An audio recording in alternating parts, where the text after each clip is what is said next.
Ассаламу алейкум достор.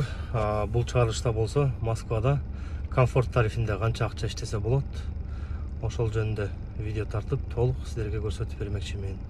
Теги эле Москвада комфорт тарифінде бир күндө канча доход кылса болот ар бир сменада, Яндекс канча комиссия алат,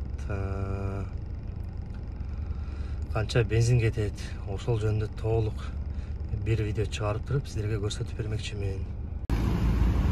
Достор, мына ушул машина Kia Ceed машина менен бүгүн Кудай буйрса такси кылабыз. Бир сменада общий канча доход кылса болот толук мен сиздерге бүгүн примерно где-то бир 12 саат иштеп көрсөтүп бермекчимин. Мен азыр болсо областка бир заказ алып келдим. Ал заказды тартканга жетишпей калдым. Азыр город Шелководамын.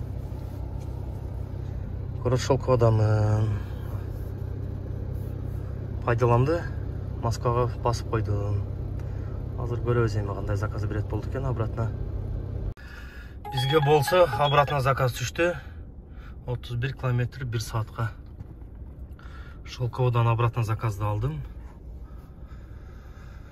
Анда эмесе биз жөнөдүк клиентке. Азыр эптеп Москвага түшө алган болсок, ишти Москвадан улантабыз. Областан Москвага түштүк. Измайловский вал 20 строение 1-ге 1722 рубль болду обратно. Пайдаламды басып түштүк эле, пайдаламды эми өчүрөбүз.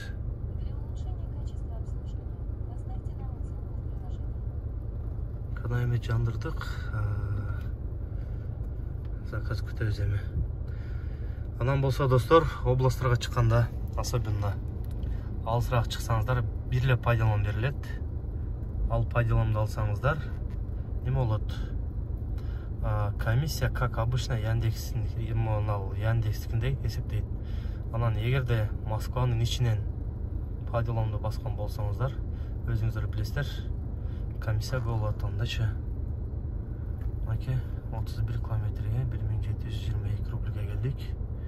Комиссия 344 рубль алыптыр. Дагы бир заказ алып келип таштадым. 469 рубль болду. Өзүм домойду Шереметованы басып койгонмун домой. Азырынча 3 заказ кылдык. Кудай буйрса 2899 рубль доход болду. Менде болсо рейтинг 5. Эми домойду басып Шереметовдон заказ алып түшөбүз. Шереметовго заказ менен барып туруп, обратно Шереметовдон заказ менен түшсөк, кичине крупныйраак иш болот. Эле мына Москванын ичинен майда заказдарды ташыганды өзүм жаман көрөм. Только дальний заказдан 5-6 заказ кылсам, ошол негизи жетет бирөкчү.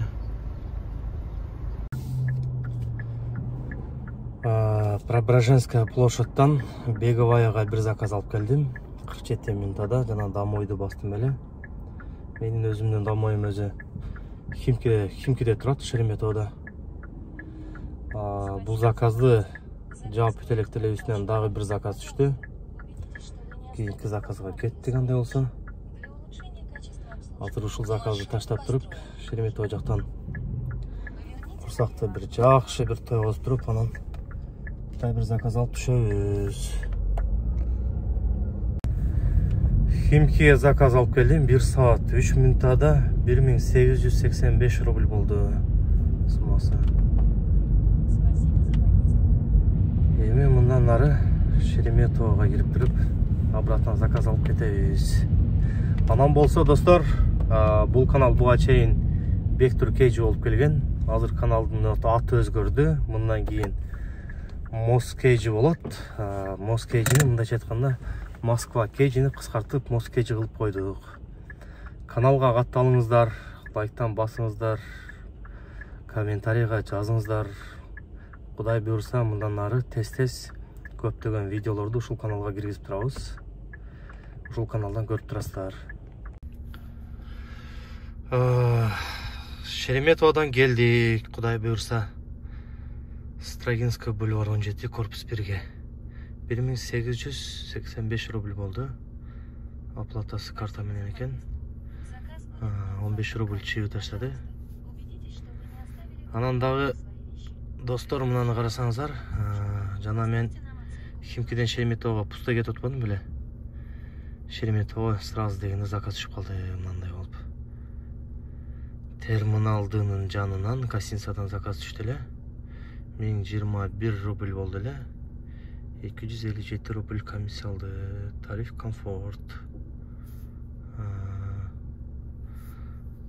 8 болду, ошондо 9 саатта мен 7200 доход кылдым.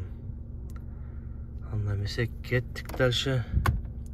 Ишти уланталы, Москвага да пробка бирке азайып калды. 5 балга түшүптүр пробка. Аны караңыздар тугандар, ана коэффициент кайнап атат жөн эле. 7 заказ менен 7256 рубль болду. 2 заказ кылдым. Заправка кылып атам азыр машинаны. 150 рубль дагы чыгып таштаптыр клиент. Строгинодан центрге келдим эле. 675 рубльге. Эми центрден кайра мына Рязанский проспектке 966 рубльге келдим. Ошол клиент 150 рубль таштаптыр. Комиссия 244 рубль 24 тиын алыптыр. Мага чистый 871 рубль калыптыр. Иштегениме 11 саат болду. Кудай буйрса дагы 1-2 саат иштеймин. 12-ге чейин же болбосо ошо 12-ге чейин иштейм. Улантабыз достор. Каналдан алыстабай туруңуздар. Дегеле иштеймин деген адамга ар дайым иш болот, достор. Москва болобу, башка жак болобу, кайсыл шаар болбосун, главный адамдын өзүндө желаниясы бар болгон болсо, иш ар дайым болот. Главный эмгек кылыш керек. Эмгектин артынан анан көптөгөн ийгиликтерге жетебиз. Анан болсо кимде ким комфортко иштеймин дегендер болсо, например, буга чейин эгерде только экономдо иштеп, комфортто иштеп көрбөгөн адамдар болсо, ошо комфортко өтөт элем дегендер болсо, комфортко өтсөңүздөр болот. Комфортто иш жакшы, клиенттери дагы жакшы. Жанагындай чача-мача клиенттер жок комфортто. Мастар азыраак, мындайча айтканда. Сасыган орустар жок. Эми бул жерде деле болот, бирокчу бирке азыраак бул жерде. Чем экономго караганда азыраак. Кыйналбайсыздар биринчиден. Экинчиден көп чарчабайсыздар. Иш болот. Азыр Кудай буйрса да 1-2 саат, 3 саат иштесем, ошо менен сменаны жабам.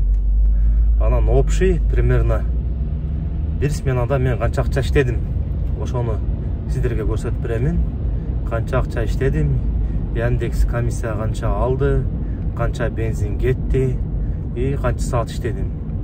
Толук маалыматты видеонун аягында мен сиздерге айтып көрсөтүп беремин. Дагы 2 заказ кылдым. Центрден Алексеевский метрого бардым эле. 879-га.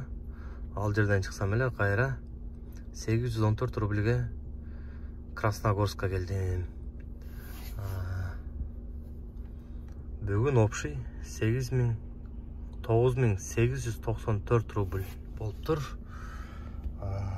261 километр жүрдүм. 11 саат 23 минутада общий. Ушундай. Саат 23:57 болду. Так. Бүгүн 9894 рубль доход болду. Ошонун 2000 расходко кетти, бензин менен питанияга. 8000 мага таза калды. Бир күндө грубо, комфортто, пятница күнү 8000 таза чөнтөңүздөргө салып кирсеңиздер болгудай. Кудай буюрса бизден көптөгөн видеолор чыгат. Сервис боюнча, ВУК боюнча, машина сатат элем дегендер боюнча алдыда аябай көптөгөн видеолор чыгат. Каналга катталыңыздар, лайктан басыңыздар, жакшы комментарийден жазыңыздар. Алдыда көптөгөн видеолор чыгат. Ушу менен мен сменаны аяктадым. Тынч болуңуздар.